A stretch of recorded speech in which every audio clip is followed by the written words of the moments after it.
Good morning students. मेरा नाम है अशोक गुप्ता। मेरे यूट्यूब चैनल पर आप सभी का स्वागत है।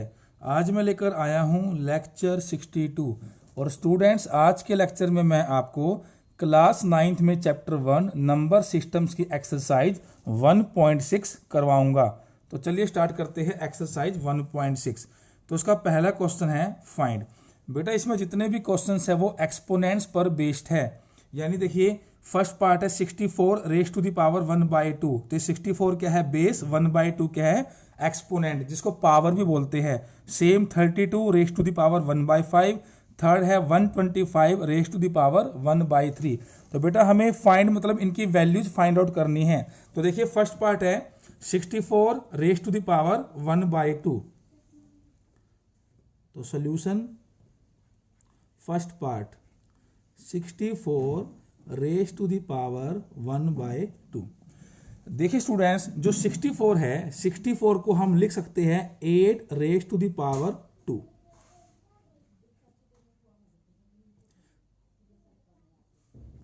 क्योंकि बेटा 8 raise to the power 2 8 multiply 8 कितना होता है 64 होता है।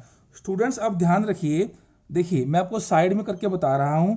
अगर हम 64 के प्राइम फैक्टर्स करें जो कि आपको करने आते हैं, तो जब आप इसके प्राइम फैक्टर्स करेंगे तो यहां से तो प्राइम फैक्टर्स के अंदर देखिए 2 यहां पर आएगा 6 टाइम्स। तो बेटा जो 64 है उसको हम ऐसे भी लिख सकते हैं 2 रेज टू द पावर 6।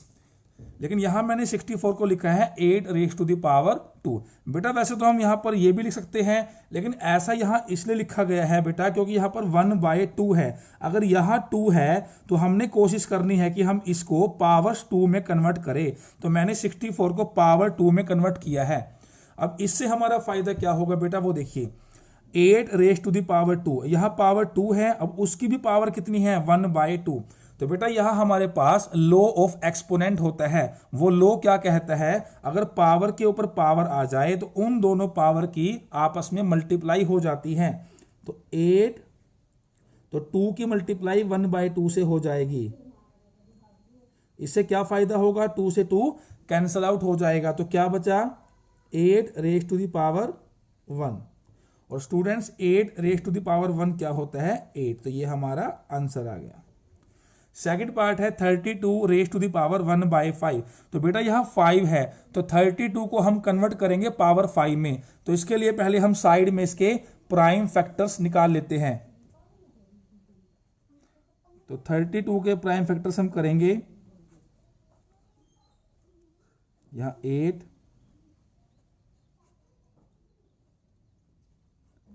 तो इसके प्राइम फैक्टर्स में जो 2 है वो आया है 5 टाइम्स, यानी इसे हम लिख सकते हैं 2 रेज टू द पावर 5। तो 32 can be written as 2 raise to the power 5 और रेज टू द पावर 1/5। तो हम same law of exponent use करेंगे। तो 2 हमारा बेस है, power raise to the power, तो क्या करेंगे दोनों पावर की मल्टीप्लाई 5 मल्टीप्लाई 1/5। तो 5 से 5 कैंसल। तो जैसे हमारा यहाँ 8 बचा क्योंकि सारी पावर जो थी कैंसल आउट हो गई, तो 8 की पावर 1 8 ही रहेगा। तो ऐसे यहाँ पर 2 रेज टू द पावर 1 तो क्या रहेगा 2। ये हमारा आंसर आ गया। उसके बाद है part number 3 125 raise to the power 1/3। तो बेटा 125 के जब आप फैक्टर करेंगे तो यहां पे देखिए ये 5 पे जाएगा, अगेन 5 पे जाएगा और फिर 5 पे जाएगा। तो यहां पर जो 5 है वो 3 टाइम्स आएगा। तो ये हमारा बनेगा 5 रेज टू द पावर 3। और जो ऊपर की पावर है उसे सेम रखेंगे। फिर हम वही करेंगे, पावर की पावर से मल्टीप्लाई, 3 से 3 कैंसल। तो 5 raise to the power 1 is equal to 5। तो बेटा इस तरह के सम में आपने ध्यान रखना है, अगर यहाँ 2 है तो इसे कन्वर्ट इस तरीके से करेगी पावर 2 बन जाए। यहाँ 5 है, यहाँ पावर 5 बननी चाहिए। यहाँ 3 है तो यहाँ पावर 3 बननी चाहिए। फिर लॉ ऑफ एक्सपोनेंट का यूज करेंगे, दोनों पावर्स को आपस में मल्टीप्लाई करेंगे, सभी पार्ट्स में वो कट जाएंगे। कटने के बाद जो हमारा बचा वो हमारा क्या होगा आंसर होगा। स्टूडेंट्स क्वेश्चन नंबर 2 है फाइंड। यहां भी हमें फाइंड करना है, बिल्कुल सेम मेथड से हम सोल्व करेंगे। तो देखिए स्टूडेंट्स, हमारा फर्स्ट पार्ट है 9 रेज टू द पावर 3/2। तो स्टूडेंट्स देखिए यहाँ 2 आया है, आपने नीचे देखना है डिनोमिनेटर में, यहाँ क्या है 2। तो 9 को हम पावर 2 में कन्वर्ट करेंगे। तो बेटा जब आप 9 के प्राइम फैक्टर्स करेंगे तो उसमें 3 आपका 2 टाइम्स आएगा, तो इसे लिखेंगे 3 रेज टू द पावर 2। और ये जो पावर है आपकी सेम रहेगी। फिर हम वही लो यूज करेंगे, पावर की आपस में पावर से क्या करेंगे मल्टीप्लाई, यह 2 से 2 कैंसल। तो देखिए स्टूडेंट्स, हमारा यहाँ पे क्या बचा, यहाँ हमारा बेस क्या बचा 3 और पावर क्या बच गई 3 रेज टू दी पावर 3। अब इसे सोल्व कर लेते हैं, 3 मल्टीप्लाई 3 मल्टीप्लाई 3, तो हमारा आंसर आ गया 27। सेकंड पार्ट है 32 रेज टू दी पावर 2/5। तो बेटा अभी हमने फर्स्ट क्वेश्चन का सेकंड पार्ट किया था, उसमें भी हमारे पास 32 आया था। तो 32 को हम क्या लिख सकते हैं 2 रेज टू दी पावर 5, और जो ऊपर पावर है वो सेम रहेगी। तो अब इन दोनों को करेंगे मल्टीप्लाई, 5 मल्टीप्लाई 2/5, 5 से 5 कैंसिल आउट, तो बेस बचा हमारा 2 और पावर क्या बची 2। अब इसे सिंप्लीफाई करेंगे, 2 मल्टीप्लाई 2 4। थर्ड पार्ट है 16 रेज टू द पावर 3/4। तो बेटा जब आप 16 के फैक्टर्स करेंगे तो 16 के फैक्टर में देखिए बेटा, यहां जो 2 है वो 4 टाइम आएगा, 1 2 3 4। तो 16 को हम लिख सकते हैं 2 रेज टू दी पावर 4, और यहां पर क्या रहेगा आपका 3/4। अब करेंगे मल्टीप्लाई, 4 मल्टीप्लाई 3/4, 4 से 4 कैंसल, तो बेस बचा 2 और पावर बची 3। अब इसे सोल्व करेंगे, 2 मल्टीप्लाई 2 मल्टीप्लाई 2, 2 2 जा 4, 4 2 जा 8। अब उसके बाद है हमारा फोर्थ पार्ट 125। तो बेटा हमने फर्स्ट क्वेश्चन का थर्ड पार्ट किया था, उसमें भी 125 आया था। तो 125 को हम लिखेंगे 5 रेज टू द पावर 3, और ऊपर क्या है -1/3। तो अभी तो हम उसी तरीके से करेंगे, जो अंदर वाली पावर है उसे मल्टीप्लाई करेंगे बाहर वाली पावर से। तो देखिए स्टूडेंट्स, यहां से क्या होगा आपका 3 से 3 कैंसिल आउट हो जाएगा, तो क्या बचा आपके पास 5 रेज टू द पावर -1। अब स्टूडेंट्स, एक्सपोनेंट का जो लो है वो क्या कहता है, अगर बेस के ऊपर पावर नेगेटिव है तो उसे हम पॉजिटिव कर सकते हैं। और वो पॉजिटिव कैसे कर सकते हैं, बेस का रेसिप्रोकल करके। मैं आपको साइड में समझा देता हूं।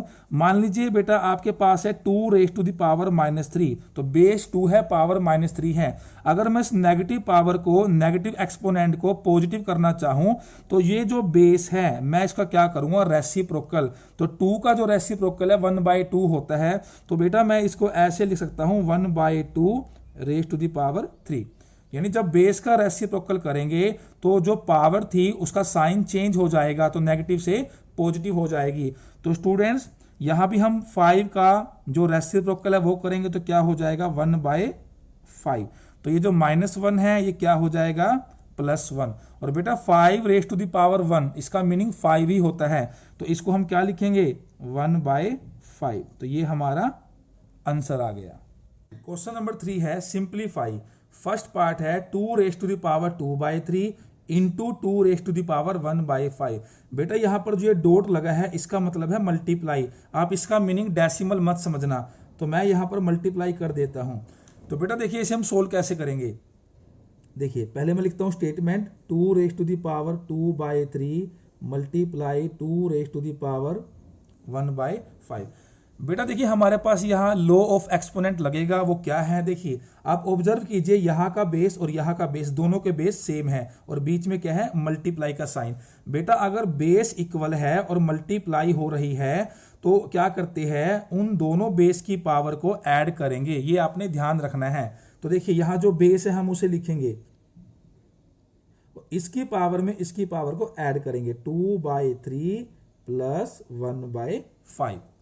तो बेस हमारा क्या है 2, तो 2/3 में 1/5 मैं साइड में ऐड कर लेता हूं रफ में। तो इसको हम ऐड करेंगे एलसीएम लेके, वो आपको अच्छी तरह आता है। तो एलसीएम लेने के बाद आएगा 13/15।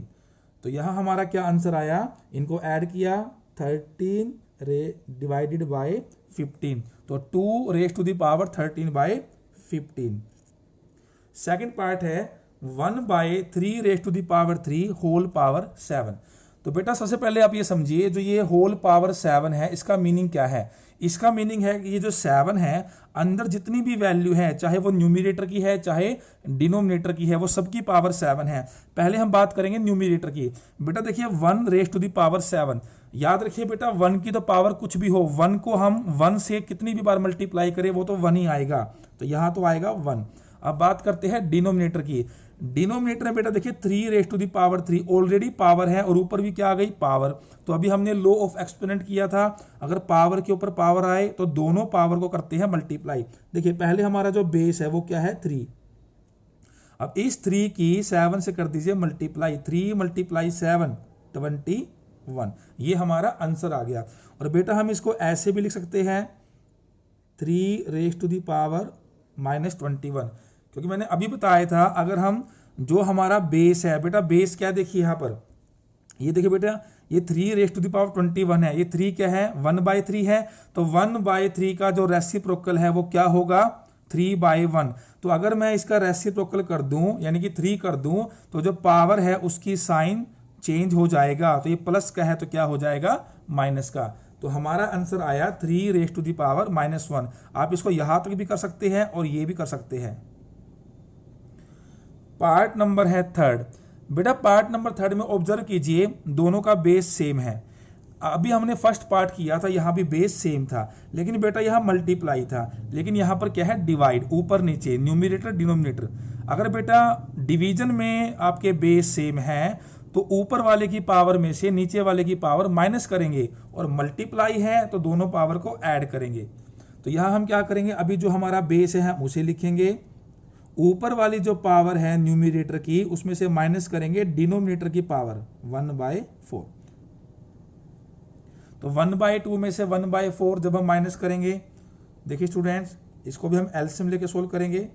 एलसीएम यहाँ 4 आएगा, तो 2 - 1 1/4, तो यहाँ आ गया 1/4। तो आंसर आया 11 रेज टू द पावर 1/4। अब बेटा हमारा लास्ट पार्ट है 7 raise to the power 1/2 multiply 8 raise to the power 1/2। अब बेटा यहां हम ऑब्जर्व करेंगे, देखिए अब यहां देखिए बेटा फर्स्ट पार्ट में क्या था, बेस सेम थे, पावर क्या थी डिफरेंट। यहां क्या है देखिए बेस तो है डिफरेंट, पावर क्या है सेम। पहले मैं आपको थोड़ा रफ में समझा देता हूं बेटा, यहां पर हम कौन सा लॉ यूज करेंगे। देखिए स्टूडेंट्स जैसे मैंने लिखा 2 raise to the power 2 multiply 3 raise to the power 2। देखिए बेस क्या है डिफरेंट, पावर क्या है सेम। तो बेटा इसको मैं ऐसे भी लिख सकता हूं 2 × 3 रेज टू द पावर 2, यानी जो दोनों बेस है उसे कर देते हैं आपस में मल्टीप्लाई, और जो पावर है उसे यहां लिख देते हैं। तो बेटा यहां से क्या होगा 2 × 3 6 रेज टू द पावर 2। तो जब आप इसे सोल्व करेंगे तो क्या आएगा 36। और बेटा अगर आप इसे डायरेक्ट सोल्व करेंगे तब भी 36 ही आएगा। तो ये ध्यान रखिए अगर बेस डिफरेंट है पावर सेम है तो दोनों बेस को आपस में क्या कर देते हैं मल्टीप्लाई, और जो पावर है उसे एक बार हम यहां लिख देंगे। तो यहां से बनेगा 7 × 8 56 रेज टू द पावर 1/2। इससे आगे ये सिंप्लीफाई नहीं होगा, तो हमारा आंसर आया 56 रेज टू द पावर 1/2। तो स्टूडेंट्स यहाँ पर हमारी एक्सरसाइज 1.6 कंप्लीट होती है। आई होप आपको ये एक्सरसाइज आसानी से समझ आ गई होगी। तो स्टूडेंट्स वीडियो अच्छी लगी है तो वीडियो को लाइक करें और ज़्यादा से ज़्यादा शेयर करें। इसके बाद हम मिलेंगे नेक्स्ट लेक्चर में। Thank you.